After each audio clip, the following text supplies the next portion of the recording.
In today's video, I'm going to teach you how to resize track height on the edit page timeline in DaVinci Resolve.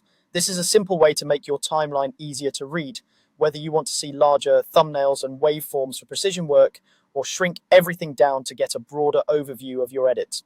First, make sure you're on the edit page and looking at your timeline. On the far left of each track, you'll see the track header, the area where labels like V1 for video or A1 for audio appear. That header is your handle for changing how tall a track appears. Move your mouse over the track header of the track you want to adjust. Aim specifically near the bottom edge of that track's row. As you hover close to that lower boundary, your cursor will change to indicate you can resize vertically. If it doesn't change right away, slide the mouse gently along the bottom edge until it does. There's a small sweet spot there. Once you see the resize cursor, click and drag.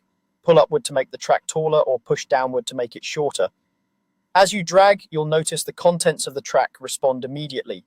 Video thumbnails grow, audio waveforms become easier to read, and keyframes are more visible. Release the mouse when the height feels right. This adjustment applies to the track you're working on, so you can give critical tracks more space and streamline the rest. If you prefer a precise menu-driven approach, you can use the built-in size presets. Right-click directly on the same track header to open the context menu. Choose track height, then select from small, medium, large, or extra large. This is great when you want consistent heights across tracks or when you're standardizing your view for a particular phase of editing. Try each size to see which one fits your current task.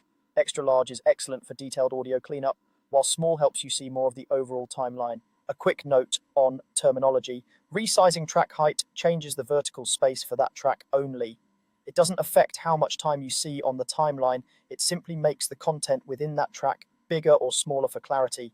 Use taller tracks when you're refining cuts, matching action, or editing to music, and switch to smaller heights when you need a clean, wide view of your project. With these two methods, dragging the bottom edge or choosing a track height